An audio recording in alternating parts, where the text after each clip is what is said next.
estamos aqui, vamos começar. Bom dia a todos, obrigado por estarem aqui.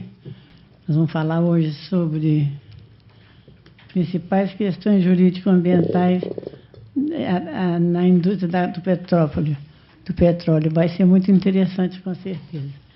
O doutor Luiz Gustavo já está conosco aqui, chegou primeiro que eu, e ele vai falar sobre um assunto muito importante e muito atual, né? O que faz nós nos aproximarmos ele é professor da EMERGE também, assim como a doutora Cristiane. Luiz Gustavo, agora que eu estou lendo o que ele sabe. Advogado, nossa mãe do céu. Pode dizer que ele é professor da EMERGE só? Ele é isso tudo aqui, ó. Tá ótimo. Resolveu, tá ótimo, né? É a parte principal, é ser professor da EMERGE. Para mim é uma honra enorme ter pessoas assim na EMERGE, porque nós estamos tentando qualificar bem os professores. O direito ambiental são ótimos. Não é, doutora Cristiane? Ela é uma. Os professores de direito ambiental são ótimos. Então, eu quero lembrar vocês, nós vamos ter uma palestra no dia 11 de agosto com o doutor André Ilha. Vai falar sobre os problemas do turismo ambiental. Ele tem boa experiência, que esteve na presidência do IEF há muitos anos, né? E no dia 22 de setembro, nós vamos ter um seminário de dia inteiro. Meio-dia às 2, ou de meio-dia e meia às 2, nós vamos ter intervalo para o almoço. De tarde, nós vamos ter grandes palestras também. Nós estaremos comemorando 15 anos do Fórum Permanente. 15 anos, gente. Começamos em 99, tá? Acho espetacular isso. O programa já está mais ou menos aqui. A experiência da educação ambiental aplicada aos magistrados, por professora Elisandra Galli, e de tarde às 11 horas tem a educação ambiental com condição necessária à proteção e preservação do ouro azul. Ouro azul é o azul, não sei se você sabe. O ouro azul é a água. Nós temos 4% da água potável do mundo e nossos 2% já estão poluídos ou difíceis de utilizar. Estive antes de ontem em Volta Redonda, falamos sobre Paraíba do Sul. Paraíba do Sul está totalmente contaminada. Então, o menino que esteve lá e tem o percentual que ele tem tudo de cabeça, né? Está no meio da bomba, ele tem tudo de cabeça. Disse que Barra Mansa e Volta Redonda tem 2% ou 3% de resíduos ambientais, de esgoto tratado. Estão preparando para ter, Volta Redonda está preparando para ter 5% do esgoto doméstico. 5% o resto cai tudo in natura no Paraíba do Sul. Já pensaram isso? Paraíba do Sul e Piraí se juntam com a água pura de uma reserva que tem há muitos anos, né? No morro, água pura, e vem para cá. Já pensaram a água poluída que nós estamos tomando? Vamos aproveitar que nós recebemos que 4% já perde no caminho, né? Verdade. 4% já perde, 40% já perde no caminho. E em casa, então, nós temos que economizar. Vamos começar logo a palestra, nós temos que estar atrasados em 10 horas, meu Deus do céu. Nós temos bastante tempo, 2 horas, tá? Tá ótimo. Mas fala em 1h30 para deixar tempo de debate, não é? Então, nós vamos descer, vai descer, né? Acho que vai descer. Bom, só primeiramente dar bom dia a todos, agradecer aqui a desembargadora Colares pelo convite, a Cristiane também pelo convite. Desembargadora Colares aí é uma verdadeira sacerdote aí do direito ambiental, nesses 15 anos de Fórum Permanente de Direito do Ambiente. São sempre muito interessantes os temas que são trazidos aqui, e os debates também. Hoje, o objetivo é trazer para vocês um pouco do panorama das questões jurídico-ambientais da indústria do petróleo. E aí eu vou pedir para a gente baixar a apresentação e eu acho que eu vou falar ali de cima, prefiro falar em pé. Bom, pessoal, bom dia. Novamente agradecendo aí ao convite da Cristiane Jacô, velha colega de turma de pós-graduação da PUC e também militante aí da nossa área ambiental, e a desembargadora Colares nesse verdadeiro sacerdócio dessas décadas aí de acompanhamento das questões ambientais no Rio de Janeiro. Como eu falei para vocês, a nossa apresentação vai ser sobre as principais questões da indústria do petróleo e por que escolhemos a indústria do petróleo. Bom, a indústria do petróleo ela corresponde a 12% do PIB brasileiro. Isso a gente está falando do PIB brasileiro. Se a gente for falar do PIB do Estado do Rio de Janeiro, a indústria do petróleo tem uma importância ainda maior. Não só na sua cadeia principal, como nos vários fornecedores que alimentam essa indústria.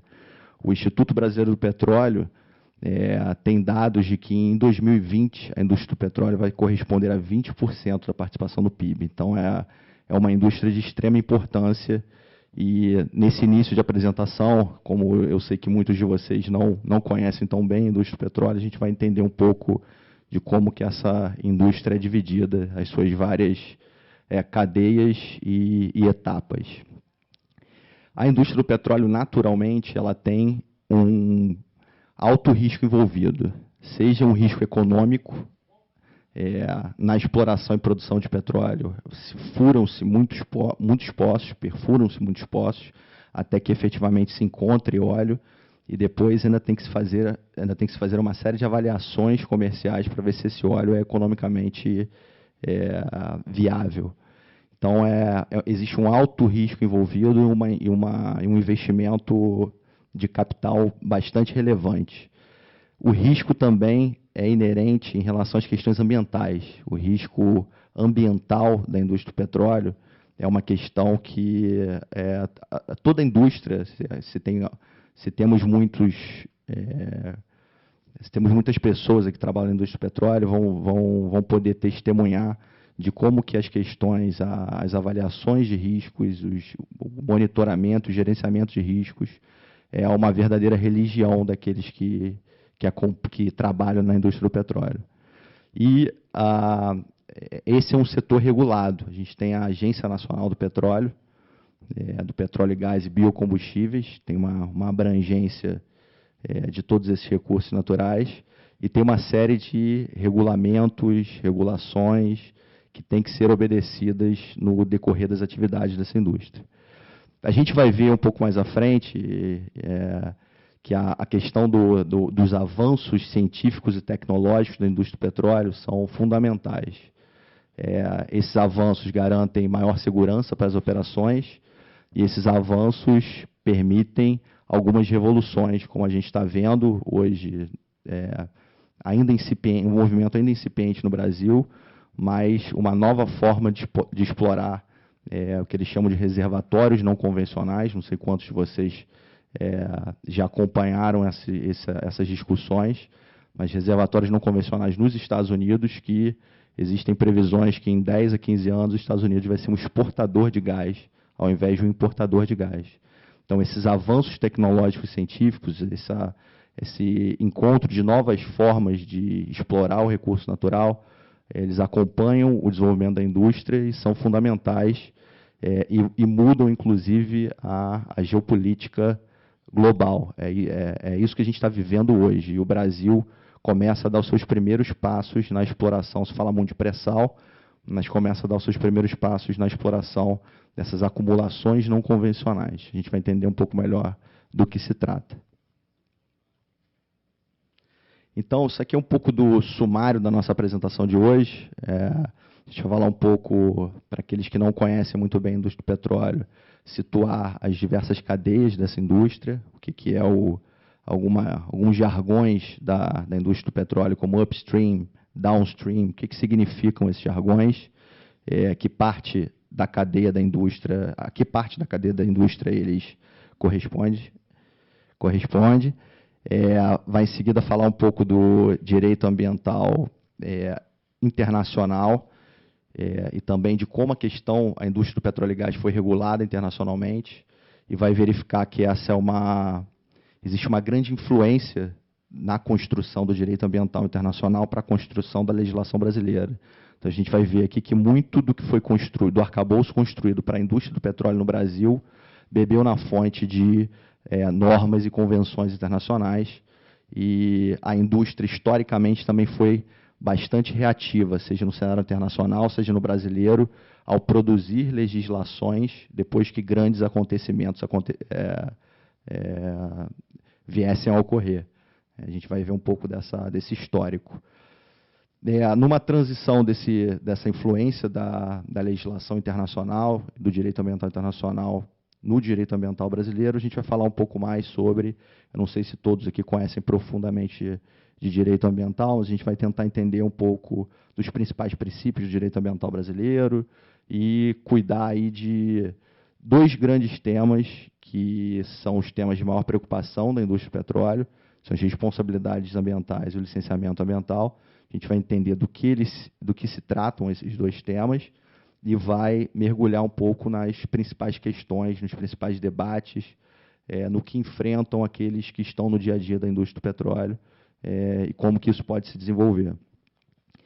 Numa terceira parte aí da nossa conversa de hoje, eu vou falar um pouquinho do princípio da precaução como, na verdade, um preâmbulo para a gente falar da exploração não convencional, do fraturamento hidráulico, e em seguida a gente fecha com algumas ideias de como eu vejo. Eu sou advogado da área ambiental e atendo a indústria do petróleo há quase 15 anos, então de como eu vejo essa evolução, vai ser uma mensagem otimista de evolução do direito ambiental brasileiro e quais são os desafios que ainda temos.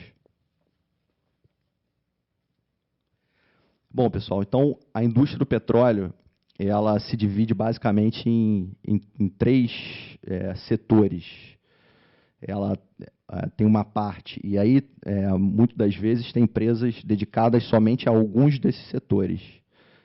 Não é racional que as empresas se dediquem verticalizadamente a todos esses setores.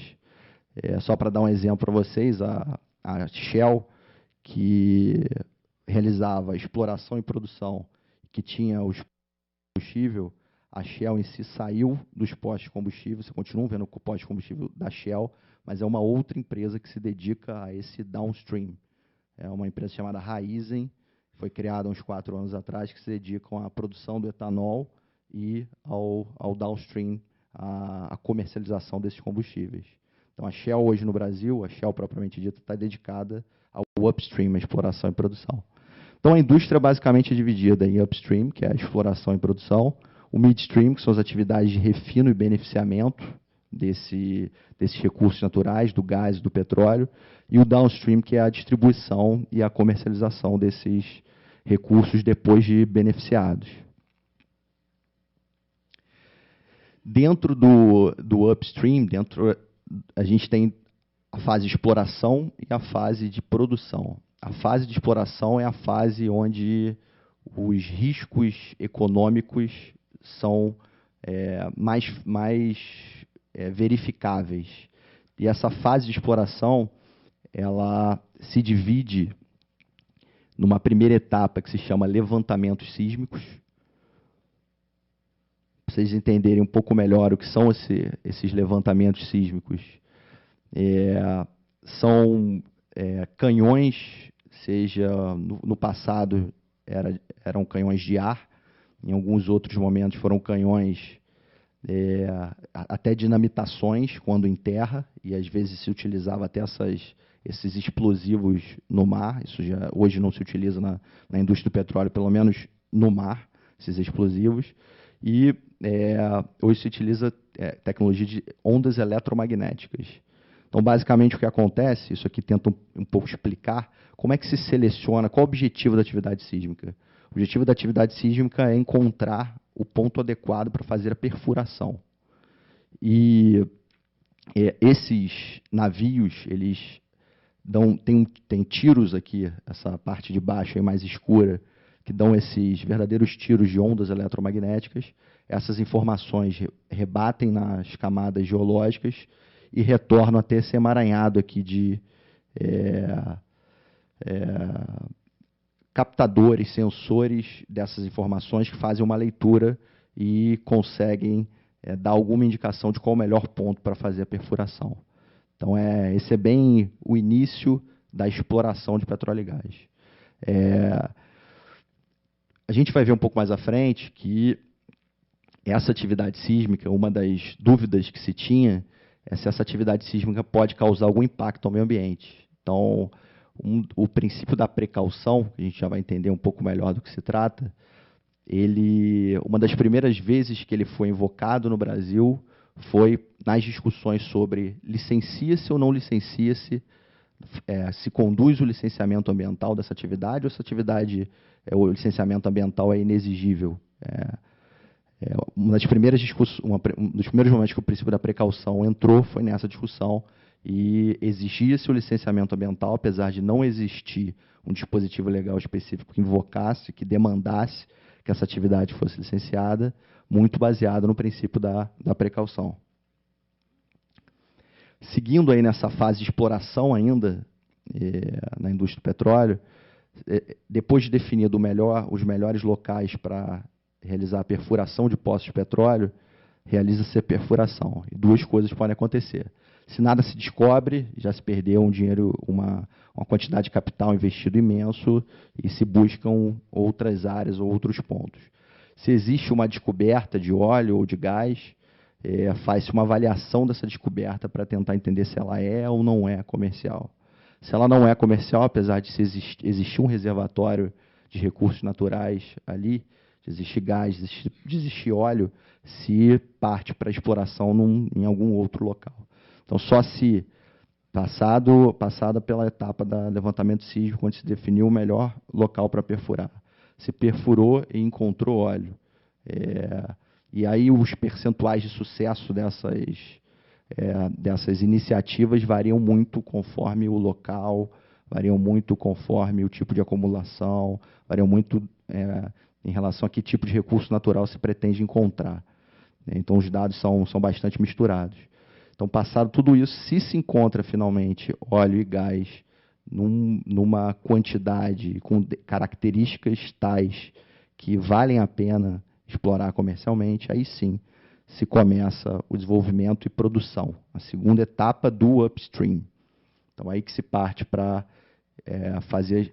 preparar as estruturas para retirar aquele óleo, produzir de uma forma comercial para que ele possa ser transportado para refino e beneficiamento, e depois venha a chegar transportado e chegue até os postos de combustíveis e a gente possa utilizá-los.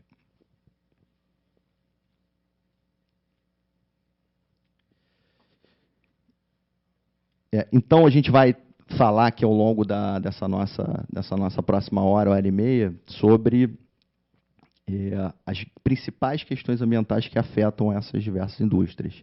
Muitas delas são comuns, algumas delas são mais observáveis numa ou noutra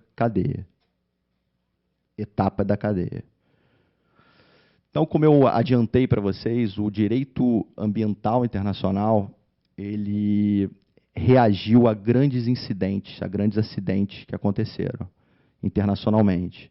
Então, tem aí uma lista dos principais acidentes ambientais de poluição por óleo, desde 1967 com o Torrey Canyon, até mais recentemente com um acidente que fica um pouco mais na nossa memória, que é o da Deepwater Horizon, um acidente com a plataforma da BP no Golfo do México.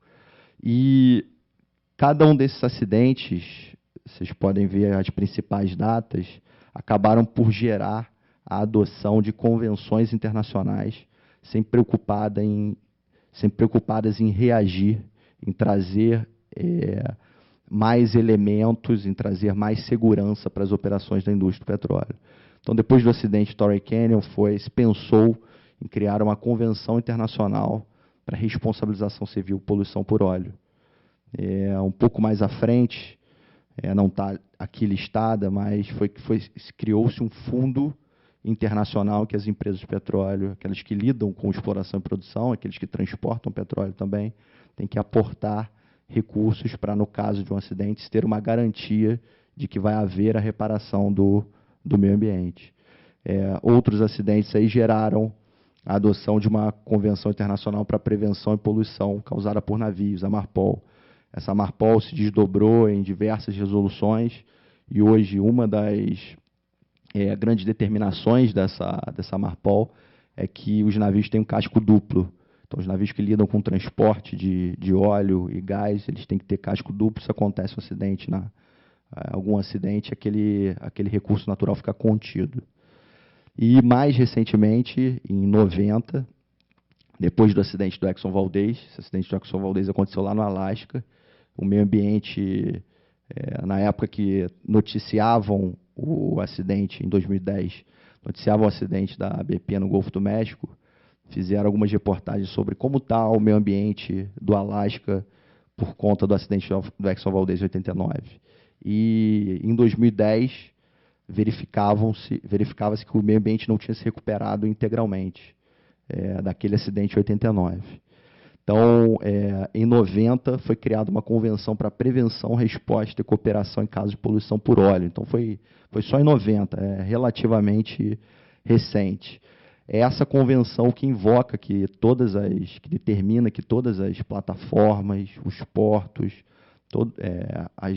os navios que lidam com transporte, que lidam com óleo e gás, eles têm que ter um plano de emergência individual. Eles têm que estar planejados para reagir na ocorrência de um acidente. Essas convenções todas invocam alguns princípios, que são princípios de direito ambiental internacional, como o princípio da cooperação entre as nações, como o princípio da prevenção e precaução, princípios esses que a gente vai ver também refletidos no direito ambiental brasileiro, e o poluidor-pagador. Então, está aqui nesse histórico internacional um pouco da origem do que temos hoje de legislação no país. E aí eu estou, por enquanto, falando bastante voltado para o upstream, para essa fase de exploração e produção de petróleo e gás. Então, foi por conta de grandes acidentes que a indústria reagiu. Felizmente, as reações acontecem depois que coisas desagradáveis venham a ocorrer. Isso não é exclusivo da indústria do petróleo. E no Brasil, da mesma forma, apesar da Convenção para Prevenção, Resposta e Cooperação em caso de poluição por óleo, a PRC, ser de 90, só em 2000, que foi mais para o final de 2000, que a Lei do Óleo foi editada, por conta também, aqui no Brasil não é diferente, de uma reação a um acidente de um oleoduto da Petrobras ocorrido lá no início do ano de 2000. Então, finalmente saiu a Lei do Óleo e toda aquela legislação de resposta a emergências, toda aquela legislação que existia no âmbito internacional, passou a ser exigível também no Brasil. Então, a Lei do Óleo, que é a Lei 9966 de 2000, ela estabelece, por exemplo, ela exige que plataformas, embarcações, navios, portos tenham o seu plano de emergência individual. Basicamente, no âmbito do licenciamento dessas atividades, o plano de emergência individual vai estabelecer, no caso de uma ocorrência de um acidente de derramamento de óleo ou gás, vai estabelecer que embarcações vão atender a ocorrência daquela emergência, como que vai se dar esse atendimento de emergência. E era a Lei do Óleo também, a Lei do Óleo também, que estabelece a exigência de um Plano Nacional de Contingência. Esse Plano Nacional de Contingência só foi editado, só virou realidade no ano passado. Então, de 2000 até 2013, foram 13 anos para que esse Plano Nacional de Contingência virasse realidade. A Lei do Óleo estabelece, além, então, desse plano de emergência individual, que tem que ser coordenado com outros planos regionais, que devem ser coordenados com o Plano Nacional de Contingência, toda uma infraestrutura para a resposta a esses grandes acidentes. a Lei do Óleo de 2000, que também estabeleceu que todos esses empreendimentos têm que passar por auditorias pelo menos bianuais. Então, antes de 2000, não existia auditoria ambiental das atividades de petróleo e gás. E foi a Lei do Óleo que estabeleceu que auditorias bianuais deveriam acontecer, e foi a Lei do Óleo também que estabeleceu uma obrigação de comunicação de acidentes ambientais.